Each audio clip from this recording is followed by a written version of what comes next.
Hey, what's going on everyone? Welcome back to Woody's Workshop.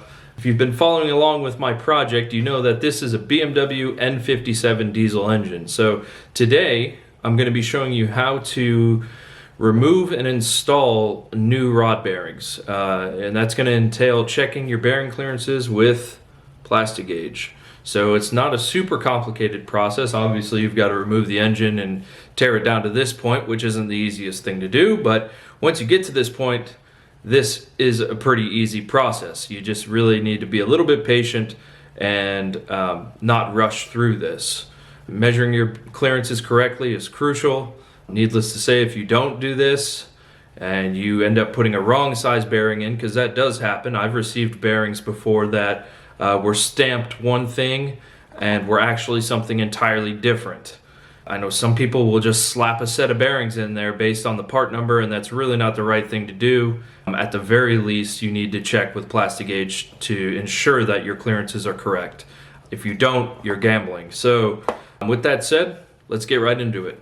First thing you're going to want to do is rotate your engine to where you have two rods, two companion cylinders at bottom dead center, so the rod caps are easily accessible. So this is an inline 6, so 1 and 6 are companion cylinders. So I choose to do these two first. This is my number 6 connecting rod. If you're not comfortable with removing the caps and placing them down in the same orientation you took them off, if you're concerned that you might forget or you're taking this apart and it's going to be sitting apart for a while, you probably want to mark the orientation of these caps.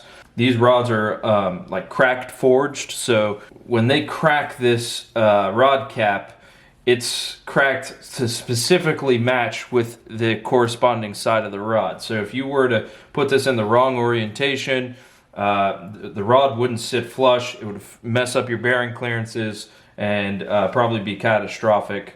At the very best, you would have a significant rod knock. So you definitely want to avoid that. So it is crucial to make sure that you put the same cap in the same spot in the same orientation. If you don't do this very often, like I said, if you're uncomfortable with your abilities, it's a good idea to mark these caps.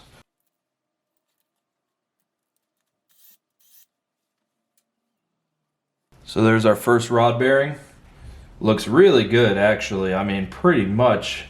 So obviously got to dry all the oil off, but that's a good sign right off the start. That looks really nice. Once you have your cap off, you're going to want to push your rod down past the crankshaft journal there, so you can then use your thumbs and slide out the other rod bearing. So you want to make sure not to push your rod too far into the cylinder, obviously, but you definitely want to push it down to where you have enough clearance. Unfortunately, this is really hard to show on film, but you can kind of see the rods back there. Unfortunately, the crankshaft's in the way for the camera, but you push it down, and then you're going to want to slide your old bearing out.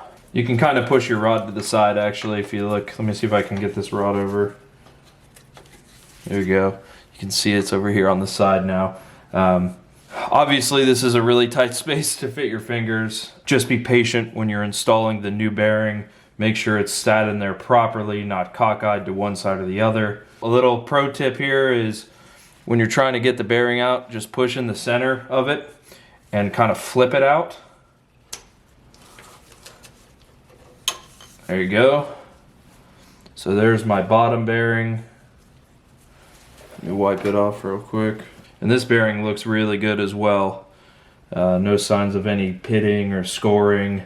That looks almost brand new, which is a really good sign, especially since this is the number 6 rod. This is generally the last rod to get oil. So a lot of times if you do see excessive wear, you'll see it on this rod specifically. So if that rod looks good, chances are the others are all going to look really good as well. Here are my 2 bearings I took off cylinder 6, these top 2. These bottom 2 are new bearings. You can see the rod bearings in this engine are in pretty good condition. At this point, I'm going to clean up my rod cap end. I'm going to dry up the crankshaft.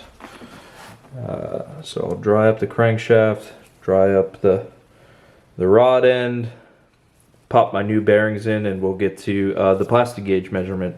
Alright, so you can see I've got my rod bearing in on the back side, on my rod side here.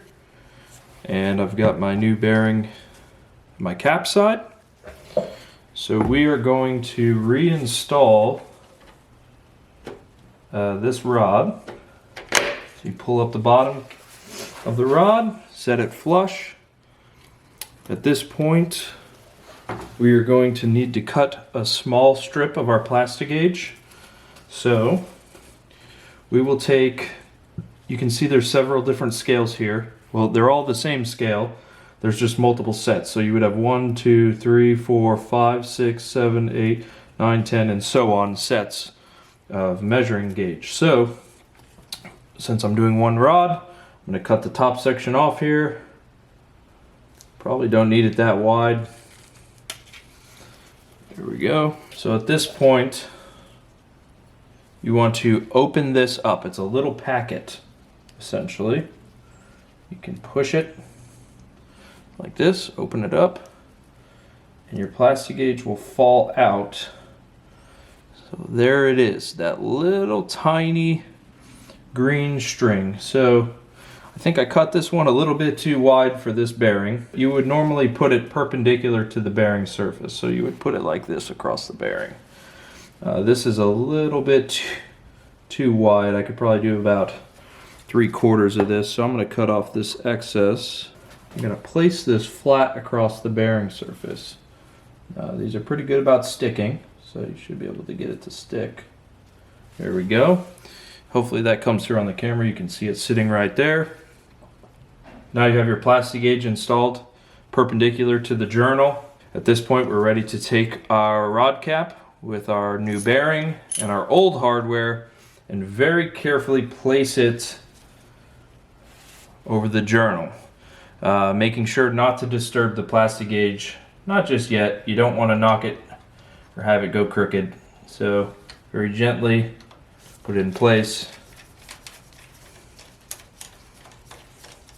We are going to torque this hardware to the normal specifications, which is going to be on an N57 is going to be 20 Newton meters, followed up by 70 degrees of angle.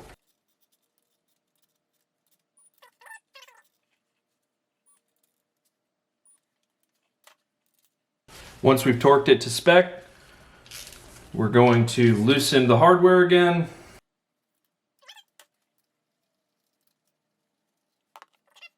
So here on our Plastigauge scale, you'll see on one side we have standard measurements, and then on the other side we will have metric. So this certain Plastigauge goes from 0.025 all the way up to 0.076. So we are going to be looking for BMW specification on an N57 is 0.015 millimeter all the way up to 0.050. Just to give you an idea of how small that is, a piece of paper is 0.1 millimeter. And our maximum clearance is 0.05 millimeter. So just to show you, I set the maximum clearance on this outside micrometer, and you can't even see what that looks like. You get the idea. That is 0.050. You probably can't tell, because I can't even tell, and I'm looking at it in person. So it is extremely small. At this point, we would take our metric or standard or however you want to measure it. Like I said, the spec is 0.015 to 0.050. So we would take our metric scale and we would hold it up to the Plastigauge to assess our clearance.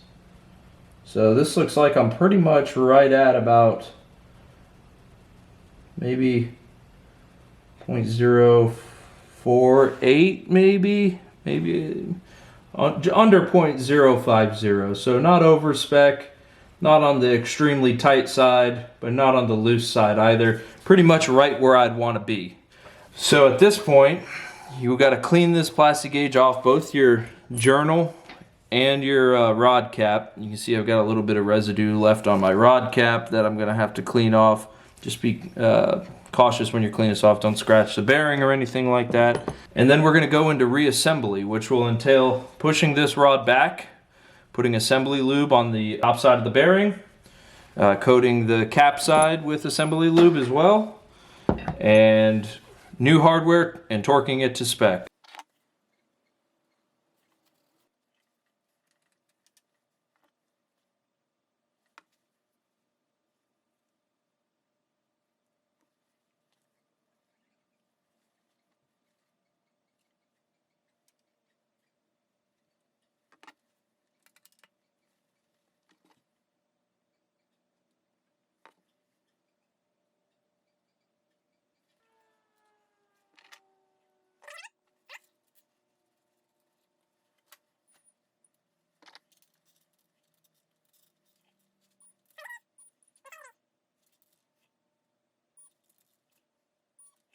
Alright, so that pretty much is all it takes to replace a rod bearing and check your bearing clearance. At this point, obviously that was only one rod, so at this point I've got 5 more left to do. I'm not going to bore you with that footage or anything like that, but as you can see, Plastigauge makes this a really simple job. A lot of people are turned away from jobs like this because they feel like they might need, you know, specialty measuring tools, micrometers, things like that, and the reality is you don't. You just need Plastigauge, a decent set of hand tools, and a good torque wrench, and you'll be able to do this. So hopefully this has inspired you, and as always, if you found this video helpful, please consider liking the video and possibly subscribing to the channel. And if you have any questions about this process or the tools that I use to do it, please leave a message below in the comments and I'll do my best to get back with you. But at this point, I'm going to continue on up and do the remaining 5 and hopefully get this engine up and running soon. So with that said, I'll catch you next time.